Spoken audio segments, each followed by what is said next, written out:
Juan 17, no le voy a leer este completo, dice, nosotros tenemos que orar por perseverancia. Dígale que tiene al lado, ¿cómo está tu perseverancia? Es que eres perseverante, es que perseveras. Debemos orar para que nadie en la iglesia visible, en el cuerpo, se desvíe. ¿Cuándo fue la última vez que usted oró por eso? Para que su hermano, su familia o el hermano de más allá que está, que usted conoce, para que no se desvíe. De eso se trata. La perseverancia, que persevere, que se mantenga. ¿Sabe por qué? Porque es difícil. Es difícil. Nosotros como iglesia somos constantemente atacados. Usted vive en una batalla continua, por si no lo sabía. En una batalla continua. Entonces es necesario que usted ore por perseverancia. Que Dios lo ayude a perseverar. Que aunque los momentos sean difíciles, si quieren que usted se desvíe, usted se mantenga firme. Que persevere, que la iglesia persevere. ¿Usted sabe cuántos abandonan el cuerpo? ¿Cuánta gente que a veces decimos, sí, yo lo vi una vez, ahora está en el mundo? Abandonaron. Perseverancia. Debemos orar por perseverancia.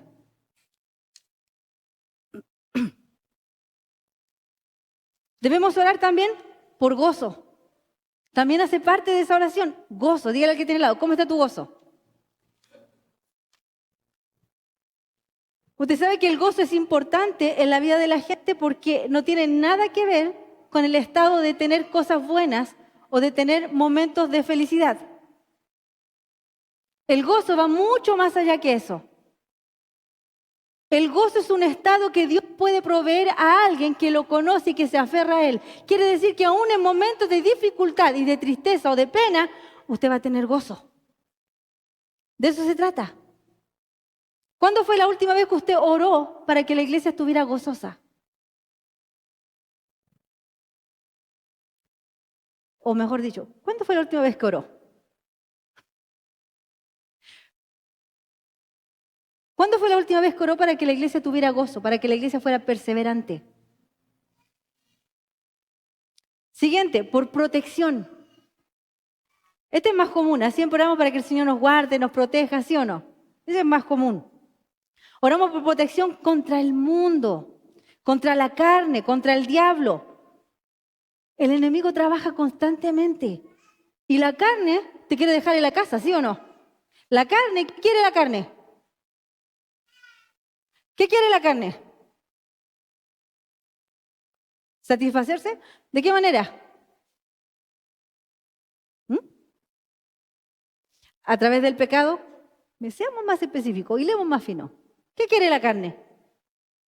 Sacarte del propósito. ¿Y cómo lo hace? ¿Qué quiere la carne? La carne quiere dormir el día domingo. ¿Sí o no? La carne quiere dormir el día viernes cuando llegamos del trabajo un poco más temprano y decimos, tengo una horita y media, me voy a tirar aquí un ratito y nos despertamos casi a las 9 cuando ya el servicio terminó. ¿Sí o no? ¿Sí o no, iglesia? Esa es la carne. ¿Qué quiere la carne? Ay, no, si esa serie está muy buena y hoy día es el final, me voy a quedar a verla.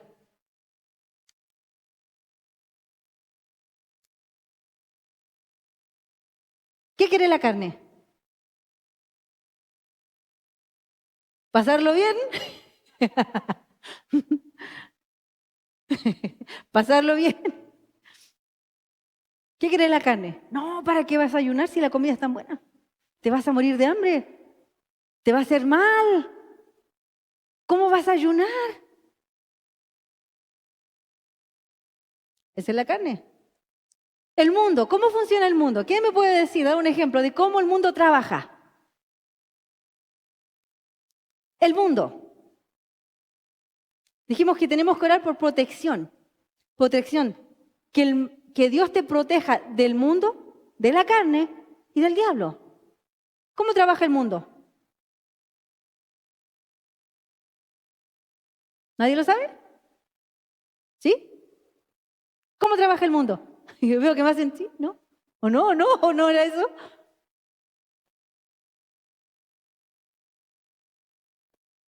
Exactamente. Ideologías, pensamientos, lo que usted escucha, lo que está sucediendo allá afuera, en la sociedad, todo eso hace parte del espíritu que opera en el mundo. Y no nos damos cuenta que muchas veces nosotros mismos entramos en ese juego. Es por eso que usted tiene que pedir al Señor que le proteja, que lo proteja del mundo, de todas esas ideologías y pensamientos que se insertan en usted y que luego le impiden cumplir el propósito. El diablo.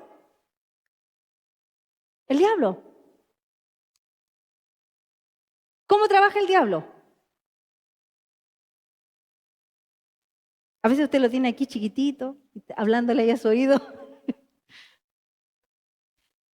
¿Y qué hace? Se presenta como ángel, pero ¿qué hace? ¿Te tienta? ¿Qué más? ¿Te engaña? ¿Qué más? ¿Te destruye? ¿Te usa? ¿Te roba? Y sin embargo, muchas veces usted no se protege de eso. ¿Y usted sabe que usted como cristiano es un blanco?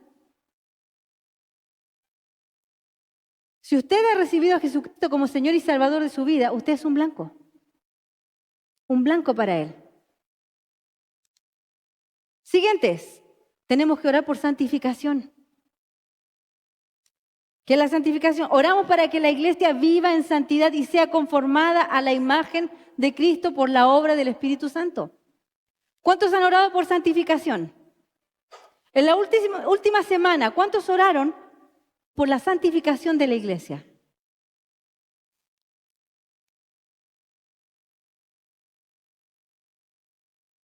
Hermano, es necesario. ¿Sabe por qué? Porque lo que vimos antes, de la protección que usted necesita, si usted no ora por santificación, usted va a ser una presa fácil de la carne. Usted va a ser una presa fácil del diablo. Y usted va a ser una presa fácil del mundo. Santificación. Pregúntale al que tiene al lado, ¿cómo está tu santidad? Es que tu ropa está limpia. ¿Cómo está tu santidad? Siguiente, por testimonio. ¿Qué es testimonio? ¿Quién sabe lo que es testimonio? Lo que Dios ha hecho. Manera de vivir. Un testimonio, una manera de vivir. Tenemos que orar para que la iglesia testifique de la gloria de Dios revelada en el Evangelio de Jesucristo, para que hablemos a otros y le mostremos con nuestro ejemplo. Con nuestro ejemplo. Y por último, ¿cuál me falta? ¿Quién sabe cuál me falta? Los que han leído ese pasaje de Juan 17, ¿cuál me falta? Y lo dejé para el último por algo. ¿Perdón? La unidad. Unidad. Unidad.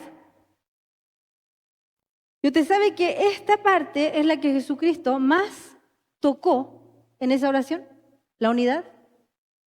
¿Usted sabe que la unidad es mucho más que sentarnos aquí entre los hermanos? O de repente salir y compartir con alguien de la iglesia. La unidad es mucho más que eso. ¿Cuántos han dicho en algún momento, me gustaría ver que la presencia del Señor se derrame? Que el Espíritu Santo se mueva, que Él haga milagros. ¿Cuántos los han visto en algún momento? Yo lo he visto, yo soy cristiana de nacimiento, mi familia, mis abuelos, yo he visto mucho en la casa de Dios. He visto al Señor moverse de maneras poderosas, he visto al Señor cambiar vidas, transformar, sanar, he visto de todo. Pero a medida que los años pasan, yo he visto cómo la iglesia se ha vuelto unitaria en su manera de pensar. Y no estoy refiriéndome a lo unitario, no. ¿Ok? No me refiero a eso. Me refiero al individualismo. A eso, ahí encontré la palabra. Al individualismo. Y usted sabe que se requiere de una iglesia unánime para que el Espíritu Santo se mueva.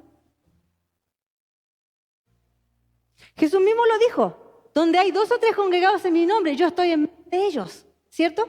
Pero eso mismo está dentro de otra frase.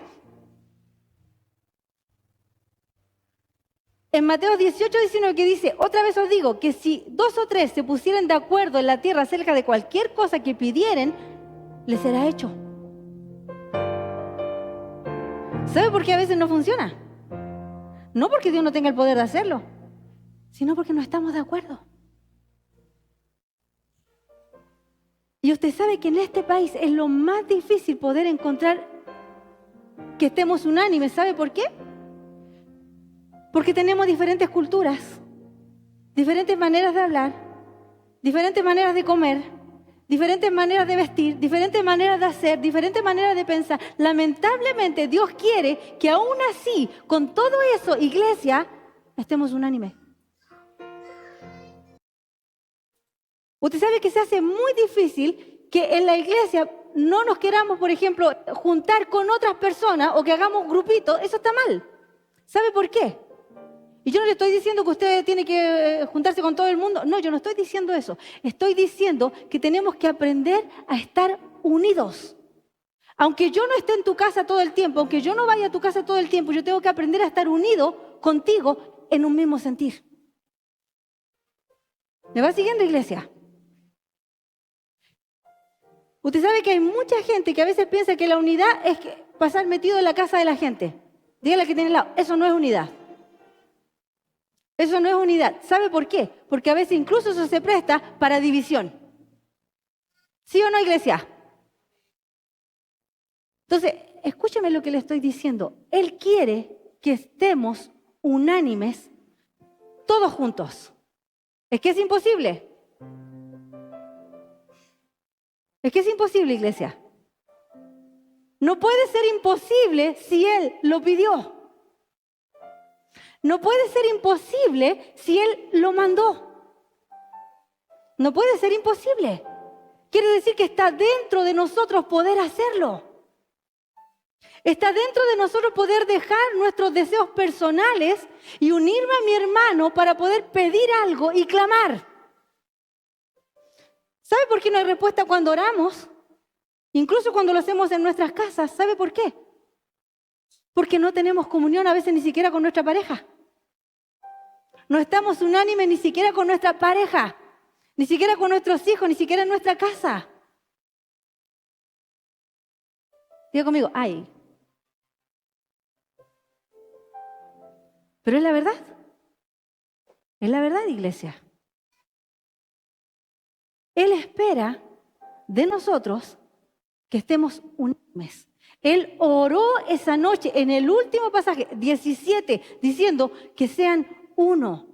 Así como mi Padre y yo somos uno. Unidad, no uniformidad. No. No se supone que todos vamos a andar iguales, que todos nos vamos a vestir iguales, que todos vamos a hablar iguales. No, no se trata de eso. Se trata de estar unidos en lo que creemos. Unidos en lo que buscamos. Unidos en el deseo de hacer que Jesucristo sea levantado en este lugar y en esta ciudad. Y si no estamos unidos, ¿sabe lo que no se produce? No hay fuerza. ¿Ha escuchado que la unión hace la fuerza? Sí, la unión hace la fuerza. Y eso es lo que Jesús estaba diciendo. Donde hay 2 o 3 congregados en mi nombre, yo estoy en medio de ellos. Si 2 o 3 se pusieran de acuerdo en algo, yo lo haré. Yo lo haré. ¿Ve que tenemos que orar por la iglesia? ¿Se da cuenta? A la luz de todo esto que yo le vengo de hablar, ¿qué le parece a la iglesia? ¿Qué le parece a la iglesia, muchachos? ¿Qué piensan de la iglesia?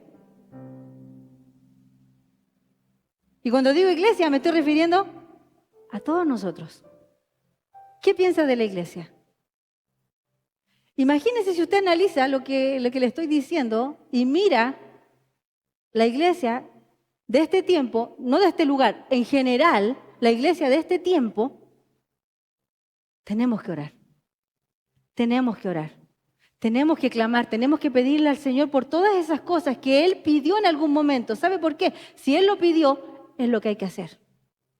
Si Él lo oró de esa manera, es porque nosotros tenemos que hacerlo también. Tenemos que ir en esa búsqueda de esa entrega personal de cada uno. Es nuestro Señor y nuestro Salvador.